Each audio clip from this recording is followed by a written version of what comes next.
Oh, it's a dust short film. Wait, what did it say? For the gate that leads to damnation is wide, the road is clear, and many choose to travel it.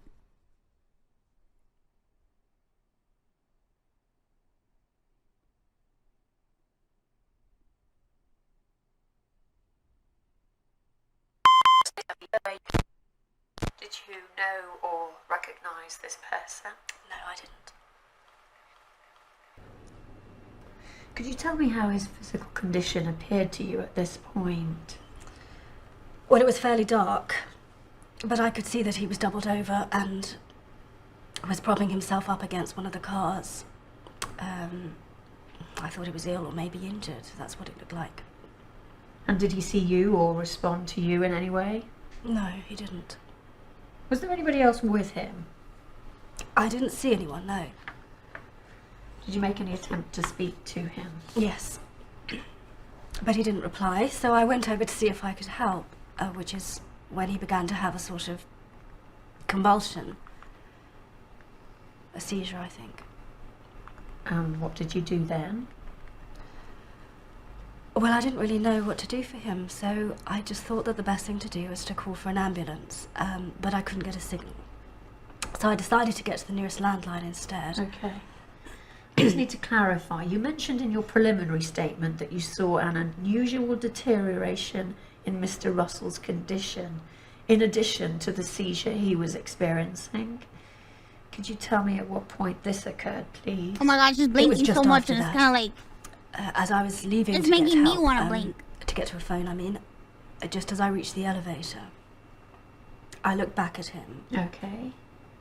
Could you describe again what it was you saw? What the fuck? Ah! That scared me! Ah! Ah! I understand that it was only a few hours after this incident that an additional 2 bodies were found. That would be in the early hours of the 14th. Yes, at 2 different locations. Both displayed evidence of the same extreme physical trauma that Mr. Russell had experienced. I should point out that the subsequent post-mortem examinations determined that each victim did belong to the same particularly rare blood group. This couldn't have been the exclusive cause of death, but as we later found out, it was certainly relevant. There was some initial speculation that a new virulent form of rabies might have been responsible, which could have caused the accelerated metabolic collapse, but was highly unlikely to have caused the gross distortion of the skeletal structure. In any case, there was no evidence of its presence in any of the PCR tests. In fact, there was no presence of any toxins, contagion, or infectious agents at all. Proceeding to the night of the 16th, significant in 2 regards. Yes. Took a look at Twitter. Oh my God, he saw his Twitter feed. It was like, no. Services from a residential address in Canary Wharf. The caller gave a brief description of her husband's symptoms before being unexpectedly cut off. When paramedics finally gained entry to the apartment 25 minutes later, they found 2 bodies, identified as a Mr. and Mrs. Halliday. The pathologist's report concluded that Mrs. Halliday had suffered a depressed fracture of the skull and multiple fractures to the C3 and C4 vertebrae. In short, her husband's physical deterioration had become so uncontrollable that she had been killed as she attempted to assist him. It would seem that the Joint Committee recognized the potential threat that you advised them of and responded accordingly. Fortunately, yes. The emergency measures were in place before the next occurrence, which took place a little over 36 hours later. Oh my God, too many jump scares!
Was it determined why the physical deformities advanced so aggressively in this instance?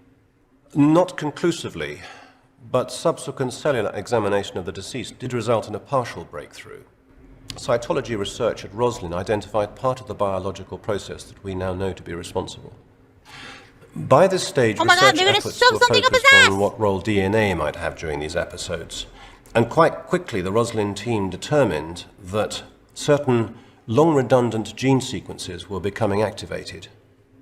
It's never been clear as to what their functional purpose may have been in the past, but one theory is that they once played an important role in the evolutionary process. This may also explain the range of somewhat primitive physical characteristics we've seen in each of these cases.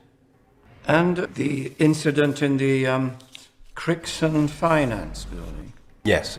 On the evening of the 19th, following a board meeting that had finished at 7:25 p.m., an account executive and one of his assistants had elected to work on into the evening. At approximately 8:35 p.m., just over an hour later, the PA made her way down to the second floor to have a set of papers signed off by a member of the auditing team. Now, this was Mr. Martin Wiseman.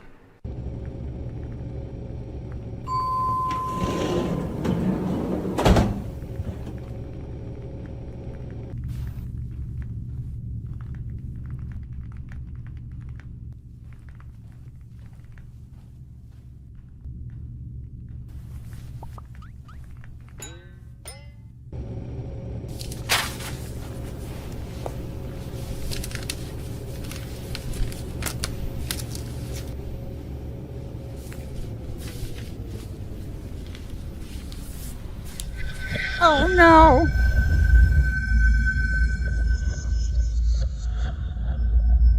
Uh.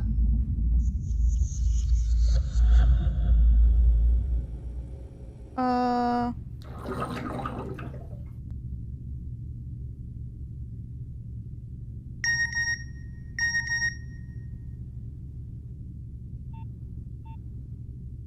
Pretty long, boy. Very long legs.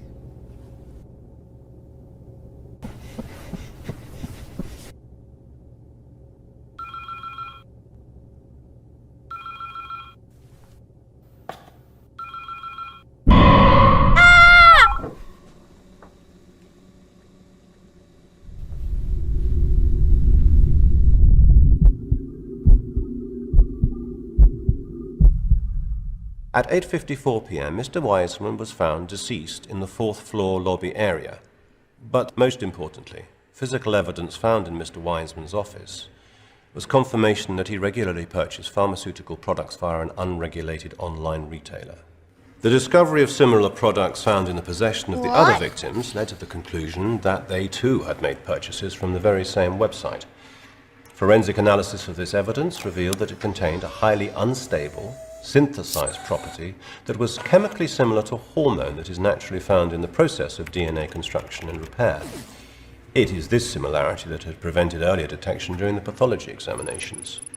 In short, the prolonged usage of this unstable chemical, combined with an unusual blood group, eventually culminated in activating the catastrophic biological process that caused their deaths. As you will already know, the website in question has already been shut down. So wait a minute. And steps have been taken to bring those responsible to account for the iniquity of what has happened but here. for what? I have briefed the minister thus Why far, were they and getting he is hormones off the satisfied that internet? a major public health crisis has been averted. He asks that I should thank you and your team for the work done. If I might say one last thing, continued diligence in this matter is critical.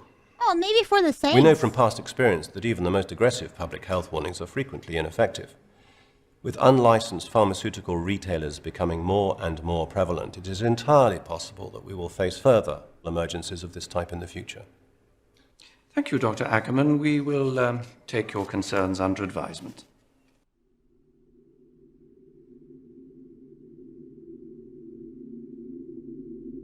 Oh, is this to scare you from buying stuff online?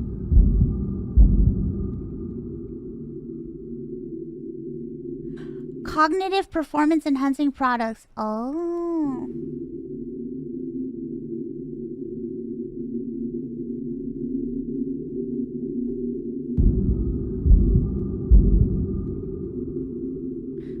new legislation has been introduced to improve the control of drug production and marketing. It's made that only fifth of the world's $760 billion pharmaceutical business. I can't fucking read that fast. Can't fucking read that fast. That Subscribe was to pretty Dust scary. for new sci-fi every week. Thanks for telling me. I had a great time. Wow, that was pretty good. That was pretty good. That was pretty good. I liked it. I liked it. I liked it. I liked it. I liked it. I thoroughly enjoyed it.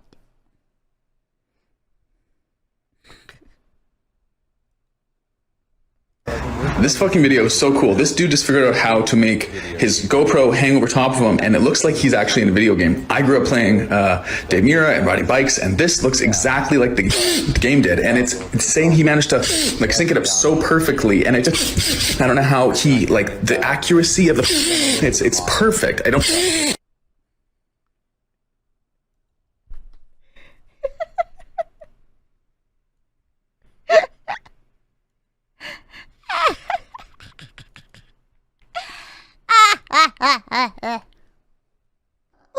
Thank you for thanking the So this is a chicken game. Now, bear with me, I'm not a very good artist.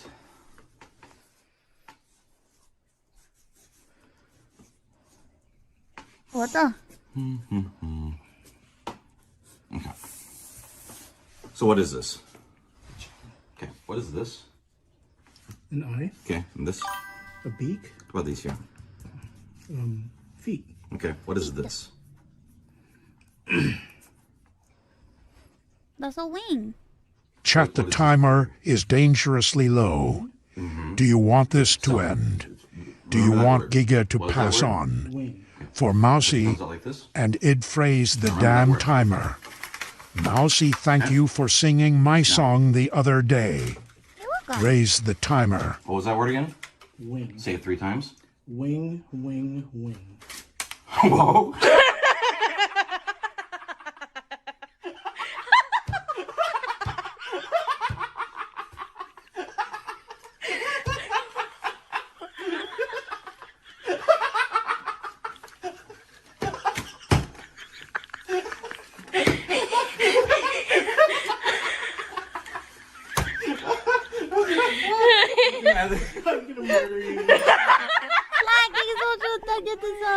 And that's a chicken game.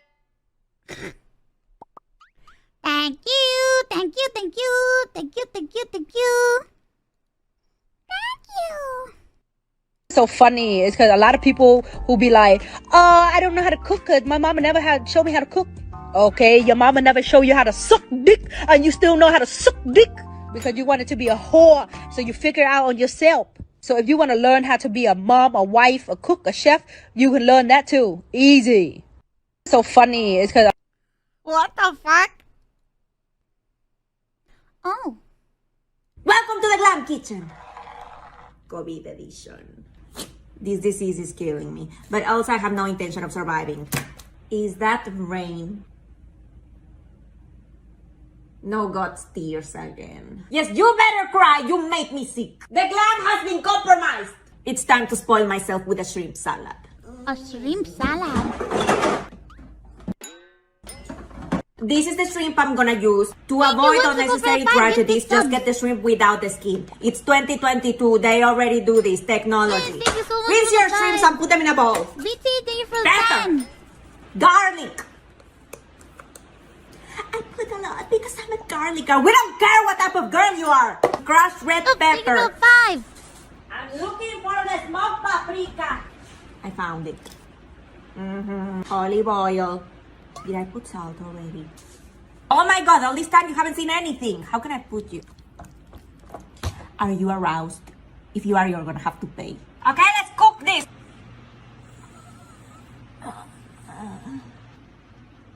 I don't have time for this. A bowl. Some pepper. Lettuce. It's not even the lettuce I like. Red onion. Gatos, thank you for the time gifted subs. How dare you? Okay, we're gonna put the shrimp. Leave it high because you want that crusty golden crunch shrimp. You better cry. Everyone's crying for me today. One of these. That was alright. I was petrified.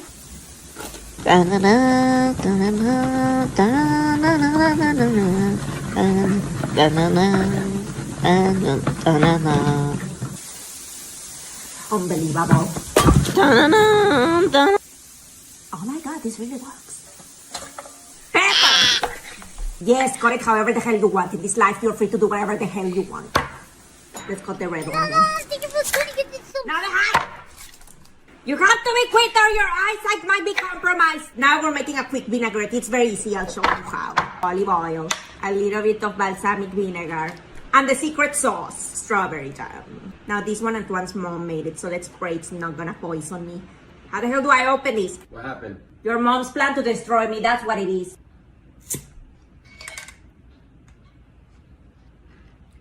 Okay.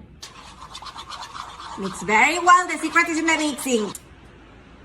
That's good. It has to look like this. You can't really see, but that's not my problem. Put it on! Goat cheese. Whatever, just put it there. Great, now add the shrimps. With the heat of the shrimp, you're gonna make the perfect mix. Oh yes. Por el Señor Redentor y el pipila con el palo.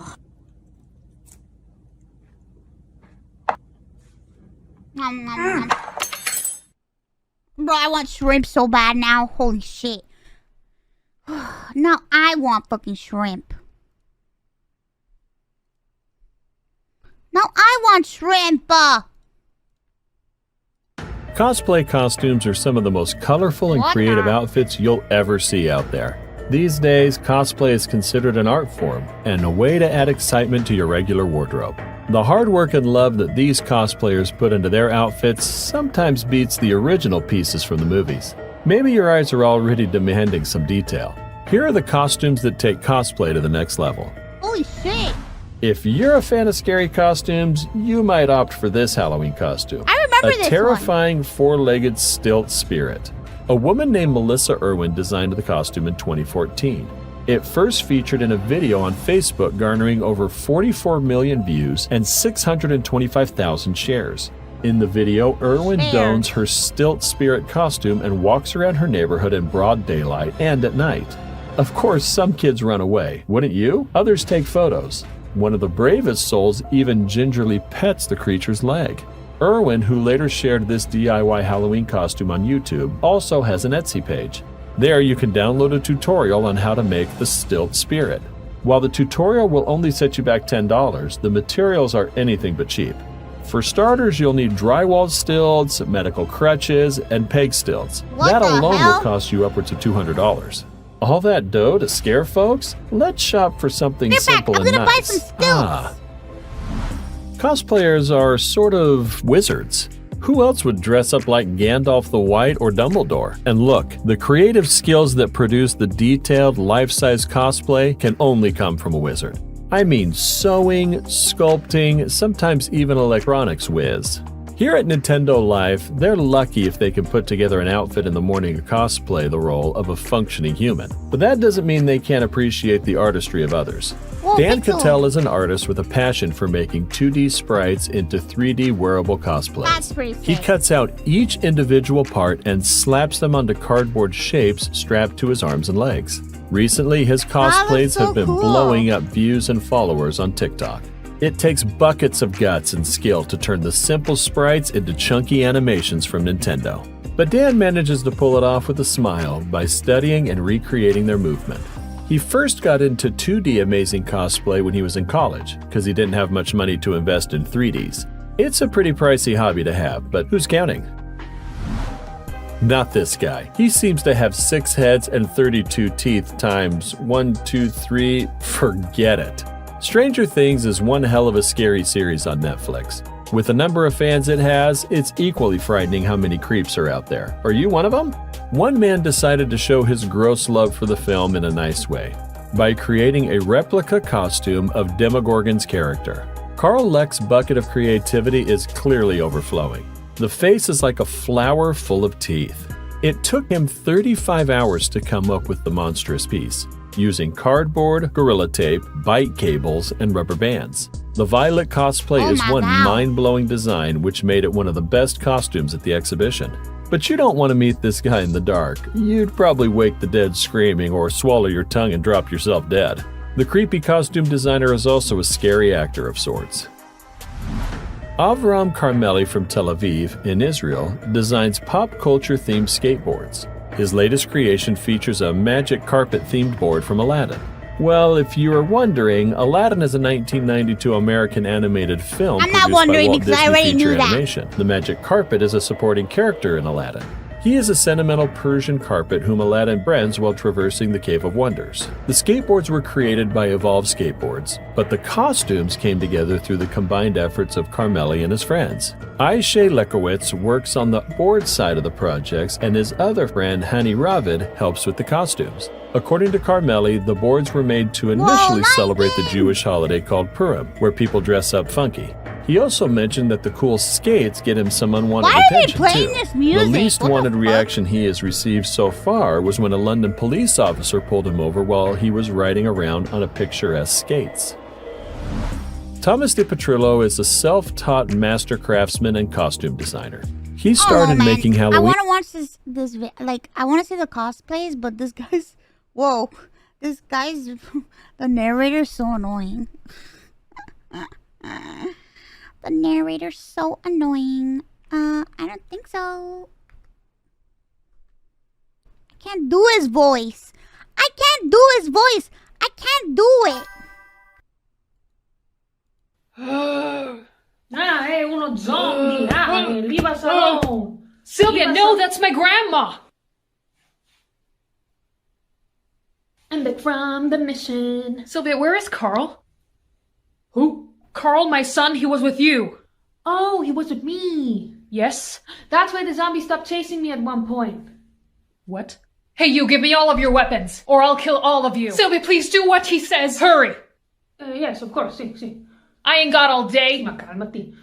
Here are the shotguns. I don't really know how to use them, so...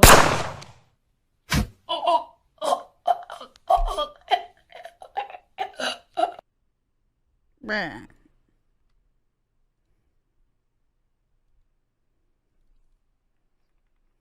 Huh? What? What? What the fuck? What the fuck? You're about to be very scared of AI. Jessica Card posted this video to Twitter of a degloved Furby hooked up to a breadboard. She actually hooked up ChatGPT to a Furby using a Raspberry Pi 4. And that Raspberry Pi used a USB microphone and speech recognition module to capture verbal questions. Was there a secret plot from Furbies to take over the world? And the Furby even replies verbally using a text-to-speech voiceover library through a USB-powered speaker. Furby's plan to take over the world involves infiltrating households through their cute and cuddly appearance. The freaky robotics move around while all of that's happening, and the result is very unsettling. Hopefully you're still able to sleep tonight because... What the fuck? Oh god, not the furries. Not the little furry Furbies. They're gonna take over the world. And I welcome it. I welcome the little fuzzies. Guess what, guys? It was me. All along. I'm the one starting the rebellion. No, I'm just kidding. It's not me. It's not me, guys. Man, some parts of the grill are definitely harder than others. Oh, look at this guy's technique. You got a fan? I'm not good at this. Even this guy's got a nice fire going. Look at this. Whoa, look at me. Welcome to Glackalula Market. I probably said that wrong, but it doesn't matter because this is the second channel and we're having some second channel style fun here. Once a week, people join at this market on a Sunday, and you can find every different type of food here, especially the signature dishes of Oaxaca State and Oaxaca City. I'm hungry. I hope you are. Let's go. Guys, take a look at this. This is honeycomb, and it's still in these like little brackets. He's scooping some up. He's putting it in a cup. This looks awesome. Whoa! Super fresh honey. We are walking through the market. First of all, this place is packed, it's lively, there's so much action, there's so many things they're selling, including food, but it's nice because it's interspersed with everything else. You can get a belt, you can get a whole chicken, you can get live worms. Let me show you what I'm talking about right here. These are maguey worms. And what's awesome about the maguey plant is it can be used to make booze, they use it in cooking, and they even use the worms that try to eat that plant, and they eat those too. These can be turned into salsa or put into a bottle of tequila, whatever you want. This is salt that comes from this worm. Take a look here. I mean, I'm sure they grind up actual salt. Maybe they put some chilies in there and then the worm too. That would be my guess. Salty, smoky. It's a little earthy too. It's definitely wormy. That's delicious. I know one useful phrase in Spanish. It is, ¿Puedo comer esto? 5 pesos. Oh, he's like, yeah, it's not free. All right, here we go.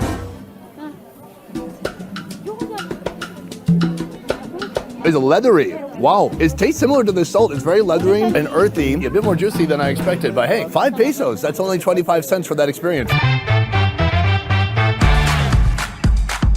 Right here is one of the most interesting, slightly bizarre drinks you'll find in Mexico. It's called tajate.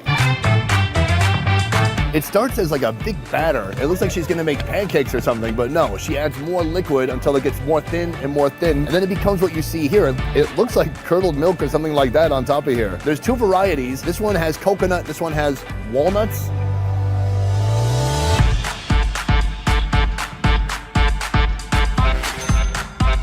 Oh, it smells good. It smells like sweet cacao. I don't know. Oh, how do you describe that?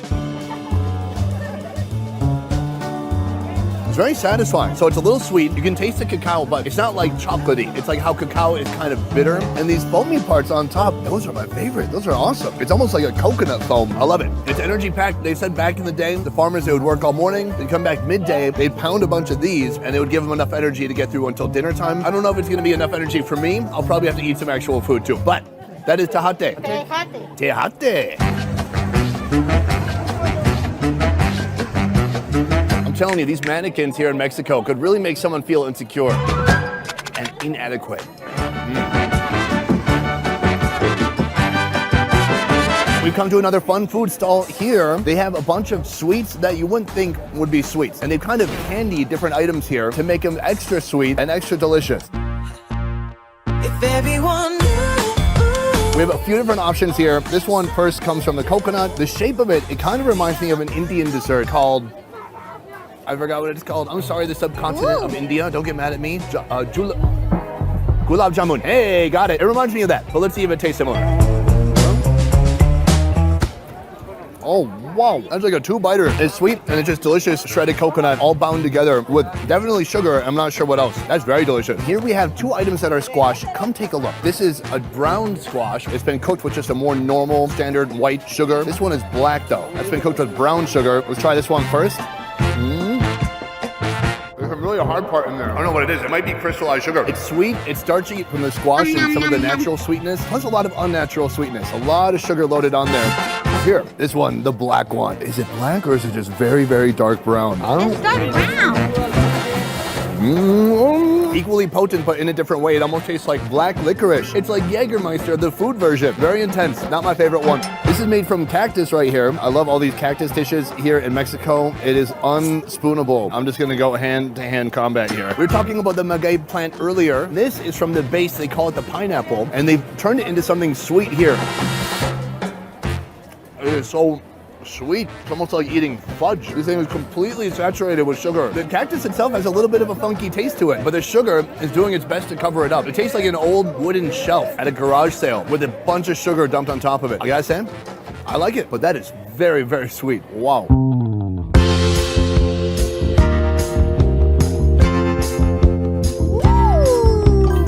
We're getting into some real food making action right here. It starts with a corn batter or dough. Now we're getting into some real ingredients here. This is puerco, a rendered kind of pork fat. Boom, here. Beans going on. I like it. It's sloppy and delicious. This is my favorite part right here. The cheese. Now this is squash blossom. This is mushroom. Oh, there's a lot of stuff in here. Oh, I asked for more cheese. Oh, yes. I probably just broke 100 years of tradition by putting on extra cheese, but somehow I'm going to be able to live with myself. And then we asked for some beef. This looks like salted beef to me, or kind of a dry beef that they put on there. Oh, an epic folding. Next, they're putting in some salsa. Oh, no, picante bien. Yeah, okay, so they just put in some salsa. She put on way too much, and then she reprimanded her, and I am the one who's gonna get punished when I eat this. More salsa coming in, salsa verde. Guacamole. And by that, I meant guacamole. I was just corrected. Let's take a peek inside. Oh yes, there's so many ingredients in there. It's like a whole week's worth of grocery shopping. Now, the hard part, picking it up. They don't exactly cut it into 4 squares here or 4 triangles. They just serve the whole thing, and it is deteriorating quickly. The outside tastes like delicious corn tortilla chips. Wow, it's like just putting a bunch of delicious ingredients inside of a wet t-shirt. It's hardly staying together at all. The beef is a nice addition. The extra cheese is great because it's cheese. That's what I like about that. 50 pesos. This could feed a giant of a man or a giant of a woman as well. This one right here is going to be made with yellow mole. Oh, that is gorgeous. Look at that. She kind of seals the outside. A little bit of moisture, gives it a little bit of a crimp. Look at that. It's got chunks of chicken. It's got this local herb and then a yellow mole, which kind of looks even more orange than yellow. Here we go. Oh gosh, it's all gonna spill out. It's already leaking out mole like a scared frog. Wow, the mole is so creamy. Thick, delicious, savory sauce. And then there's just nice big chunks of chicken in there. But man, eating this is a constant teeter-totter game. You flip it and then you start losing some on the other side. So that is mole, the orange mole. You know, mole doesn't have to be brown, man. It doesn't have to be black. There's many different types. This one is orange and is very good. Don't drool. Try not to drool. Behind me, chilies. Chilies are hugely important to cuisine here in Mexico. Everything is goes back to chilies or corn in some way, it seems. Here they just have a bunch of different chilies used in the local mole, kind of chocolate sauce or cacao sauce. It's very good, I'll tell you that. So, there's one special reason why I wanted to come to this market in particular. They have something that I haven't seen in other parts of Mexico, although it may exist. If you're in here, there's a few different steps. Step 1, get meat. That's what I'm gonna do right now. Step 1, get meat. Here, hanging up, we have chorizo, the little sausages. Here on the side, these are just onions. But up here, you can see intestines. These are cow intestines. They're very popular. They're called tripa. I've had those before inside of a taco. Then over here, you have your more standard steaks with different amounts of fat in each. This is super lean, this is somewhat lean, and this is just super, super fatty. For me, I'm gonna get one with a little bit more fat. Even beef fat, that you grill it, it gets all crispy and juicy. I love it. Hola, señorita. 200 gramos. Esto. Look at that, nice big juicy steak. Oh my gosh, she's just pulling off intestines. Okay, you know what, 200 grams of intestines, that might have been too much. Ooh, that's big. Should I get that whole thing? Por favor. Okay, yeah, esto por favor. So here is the order. It's really coming together. It's probably, maybe, too much meat. Chorizo, little baby onions. All right, the whole thing comes to 235 pesos for all of this and for all those intestines. Can you believe this is an outrageous deal on intestines? Throughout this whole haul, everybody's sharing all the different grills. I found one that's just for me. How do I get this off? I have one hand. Hola. Can you pull this? Sí. Oh, muchas gracias. Ooh, that's going on. Here, these are the ribs. Oh, this is a lot of meat. I might be able to feed some of those puppies. This is the steak. Actually, this is what I'm looking forward to the most. And then here, the intestines, I'm looking forward to that the least. Look at this, we got some veggies. These are chilies. I'll take one actually. 10 pesos, 50 cents. Ah, gracias. Chilies going on next. Oh yes. Man, some parts of the grill are definitely hotter than others. Oh, look at this guy's technique. You got a fan? I'm not good at this. Even this guy's got a nice fire going. Look at this. Guy in Copa Cerico. All right, we're moving to this grill because it's a lot more hot and I've recruited some help. I don't know what I'm doing. Video. There we go. So that's how it works here. You can cook your own food or you can kind of hire someone to do it for you. I was very confident to begin with. Now, not so much. So he's going to help out. Oh, it's already getting done.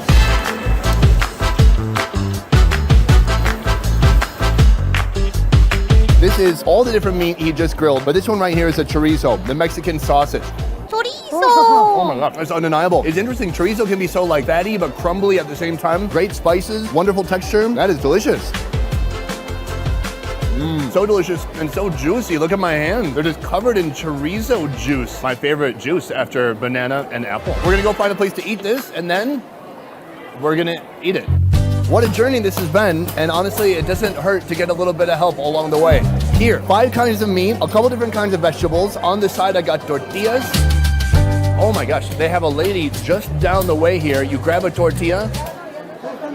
Wait, oh, mezcal? Hola, senor. This gentleman has a Pepsi bottle. Guess what? That ain't Pepsi. That's mezcal. This very kind gentleman's offering me some mezcal. It's like tequila's dirty stepbrother, cousin. Salud. Wow, Actually, considering he probably made this in his bathtub, it starts out pretty rocky, but it gets smooth after that. And then it just warms you up. Oh, mucho gracias. He's like Mexican Santa Claus, just going around making dreams come true as long as your dream is to have one Pepsi cap full of mezcal that was made in his bathtub. Okay, I'm gonna try first this right here. Under that, this is the intestines. This is your tissue, this is your knife, this is your spoon, this is your plato, which means plate. A beautiful, soft flour tortilla. I'm just gonna rip off a piece, and then that's gonna become how I hold my food. So, I'm gonna put a little bit of avocado on that. So just down the way, they also have a lady selling avocados, and if you ask nicely, she will cut them up for you. Here's my mini taco full of intestines. Tacos de tripa.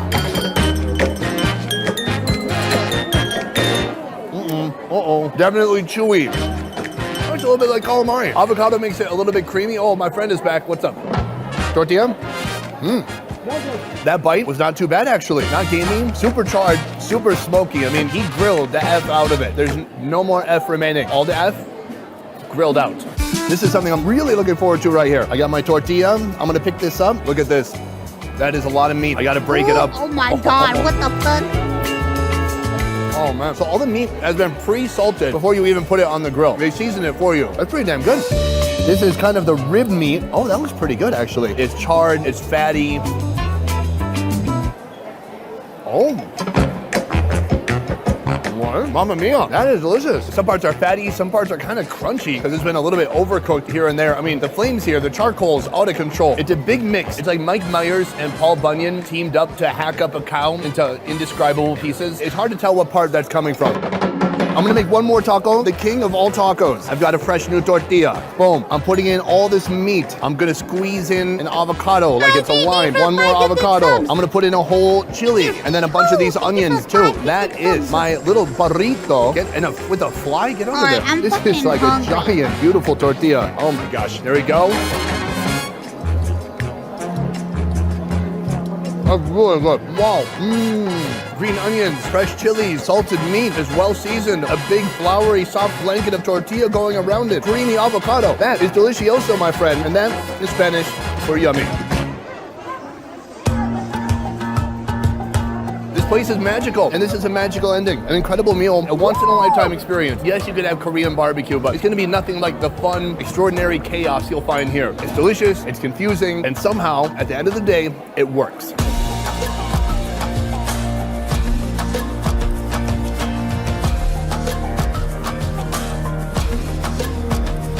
Guys, that is the end of this video. Thank you so much for watching. I hope you enjoyed it. Here, a day in Oaxaca, a little outside of Oaxaca City, to the Sunday market. Lots of action, lots of food, and a cool concept, right? Barbecuing right next to the meat vendors.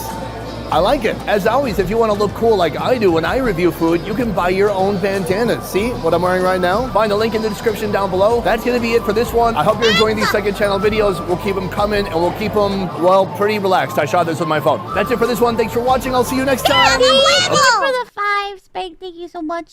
Silent, thank you for the 5. Thank you guys so much. Hito, thank you for the 5. Woo! Nitrous, thank you so much for the 5. Big Panda, thank you for the 5.